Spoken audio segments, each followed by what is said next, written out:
bama baza benshi baje gukora amashow ino, ba Bface twarakoranye, ba Fizo baraje ino turakorana. Abantu baza kunkurikirana babwira yuko mukurikirane cyane Kimamara TV, ni imbuga biblia ibintu bitandukanye, ndama ndayikurikirana nandi cyane. Turabaramukije bakunzi b'Ikimamara TV, twizere ko mumeze neza muherereye hose nkuko natwe mu bibara tumeze neza. Nkuko musanzwe mubimenyereye kuri microphone Audimix, inyuma ya kamera CV Mix ariwe boss wanje. No musiki Kimamara TV tukaba duteramiye kuri Auberge Dokayanza, ahantu hatuje, ahantu hameze neza cyane. Akaba turi kumwe n'umusore akeye cyane. Nkunda kubwira abakobwa ngo ni beza, mugabo n'ubu ndabivuga, turi kumwe n'icyuki hemwe, cyuki cy'umusore apana apana ubukobwa. Umusore akeye tukaba tumusanze hateramiye, ariko nkuko musanzwe mubizi Kimamara TV twagendeye ahantu musanzwe mubizi ko twiruka n'abanyempano, nawe kumbure afise impano zitandukanye, turaza kuganira aratubwira byinshi ku mpano ziwe. Reka tubanze tumusabe aramutse abakunzi b'Ikimamara TV, yongera yidondora abariko baramukurikira. Karibu mu Kimamara TV. Turabaramukije Kimamara TV.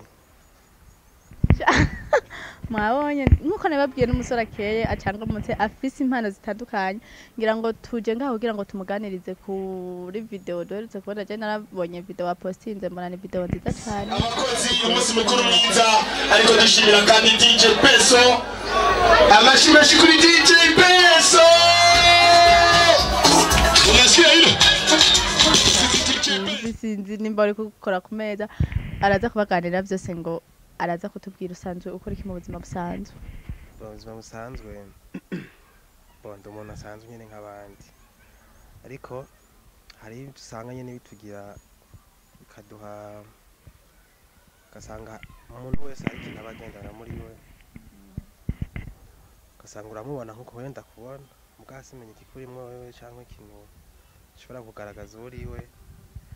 Ikintu cyahise kingaragaza cyane n'umwuga wa DJ, cyo kintu cyahise kingaragaza cyane mu ntara ya Kayanza.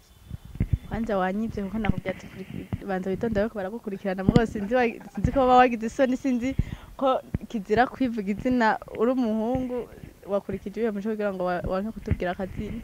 Abakobwa ni usanga bamba ngo niho kuvuga izina ko je ndarivuga kabisa. Bariko baragukurikirana. Je amazina yiwanje banyise yahabi ya mbere Hervé.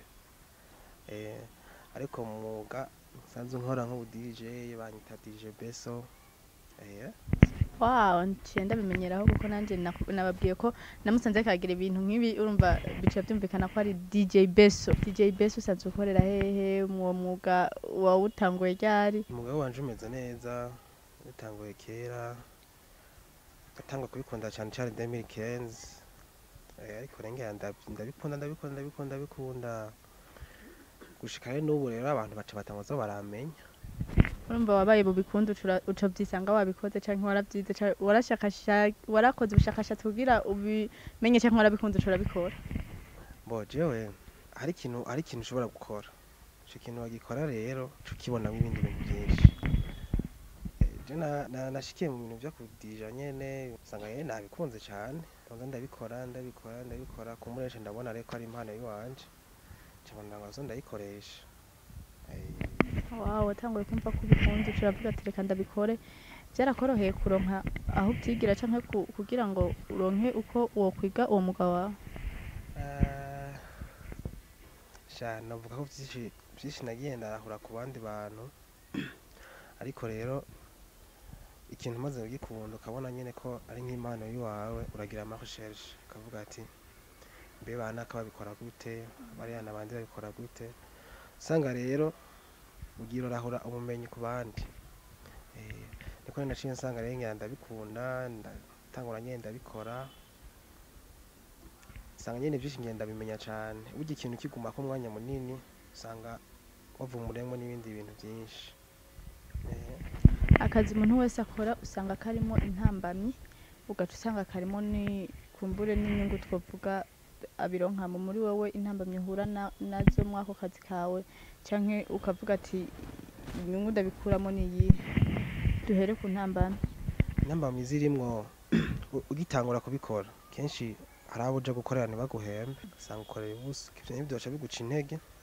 Abantu bakavuga ati kumbure ko batampemvye gira nyine ntibarabona ico nshoboye Yafatiye ngaho nyene kwituvuza ati hari igihe uja gukora ntibaguhembe sinibaza ngira nawe uba waryohewe muri wowe kuko tugerageje kuraba je nibaza yuko akenshi mbere je sinenzi ko bahemba nagira ngo nurya munezero kuko nigerageje kuraba video yawe usanga wishimye kurusha buri kuravugiriza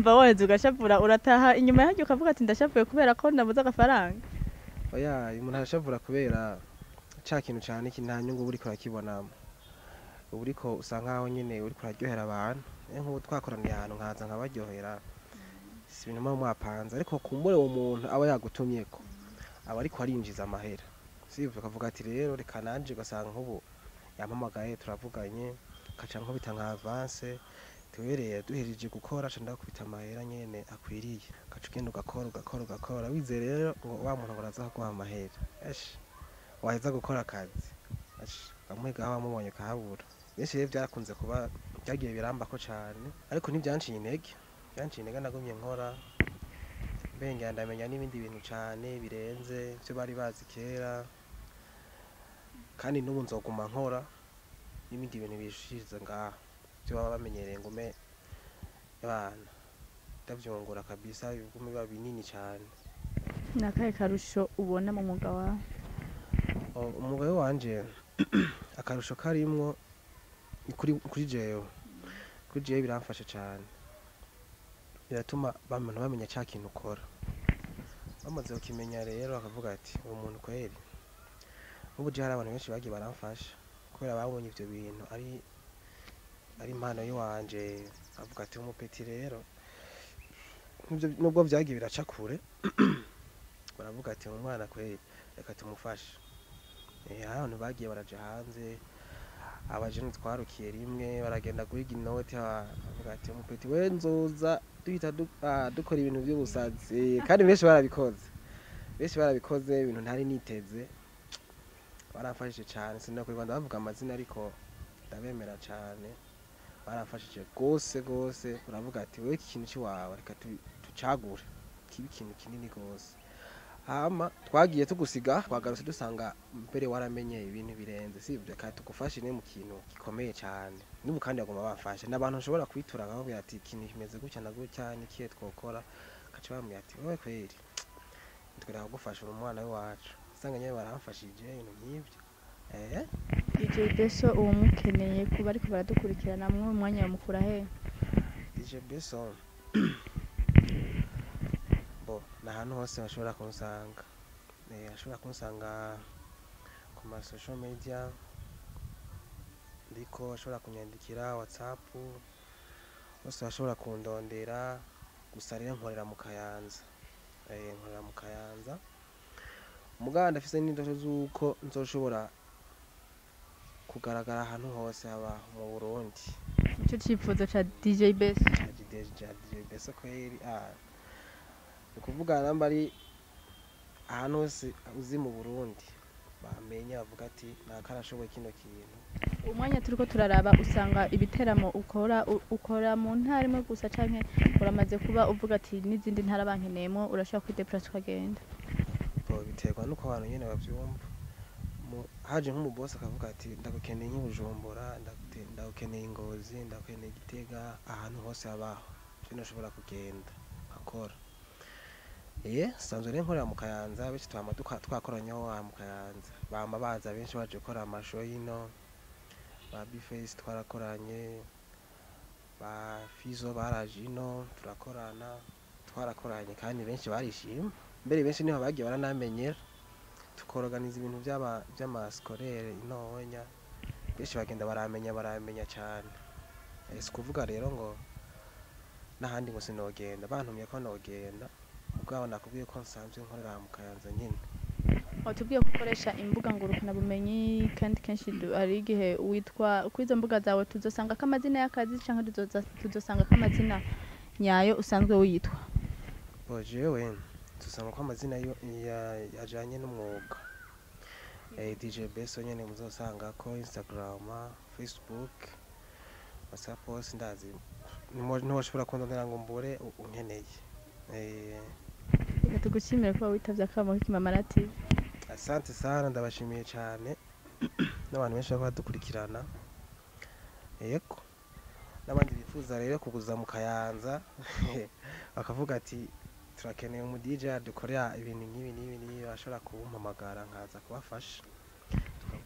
Tanga nimero ya telefone kugira ngo baze bakuronke byoroshe n'akajambo kanyuma wobwira abakunzi b'Imamara TV cyangwa baza gukurikirana bose.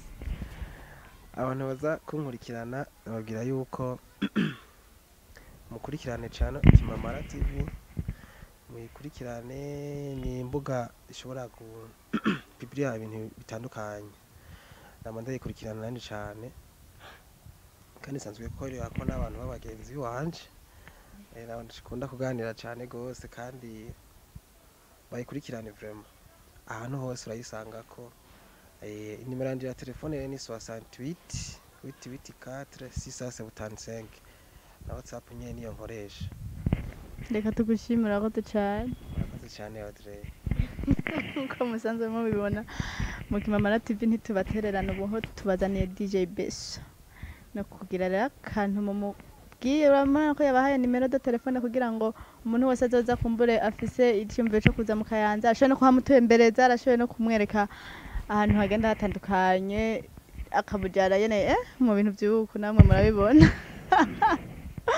Reka wambwiye ati ngo ndicuke icuki kiraba cy'umuhongo Ivan kubera none icuki ijambo icuki cumva wumva umukobwa igihe cyose icuki gisigura icuki numva ko ari umukobwa ko ari umukobwa bakunda kuvuga ngo no muswiti ngo tuntu tuba dusosera. Reka tuvuge ko icuki ni ijambo ryiza ushobora gukoresha ku muntu mugabo ntibisigura ko urikoresha ku mukobwa cyangwa ku muhungu ikintu ciza cyose bagikoresha ku muntu wari we wese no muratandukanye ibintu sibyo. Icuki ni umukobwa nta cuki cy'umungu kibaho. DJ Beso kirabaho none umuhungu basi baca bamwita gute? Umwe mukunda kuvuga ngo ni kibeje ngo ni ikibeje nyine kigangi ukuntu ariko kenshi je mbona yuko uvuze icuki uko bigenda kose naho twumva abakobwa icuki ni ijambo ryo kunezereza umuntu. Gusa rero nawe uri icuki kweli. Murakoze cyane. Kayanza murabona ko tubandanye tubereka abanyempano bagenda batandukanye. Imamara TV rero ntitubatererana n'abandi tuzobabazanira n'abandi bo mu zindi ntara zitandukanye n'abandi bataraza mu Imamara TV bazi ko bafise impano zitandukanye. Murahawe ikaze kugira ngo ibikorwa byanyu bishike kure. Wow.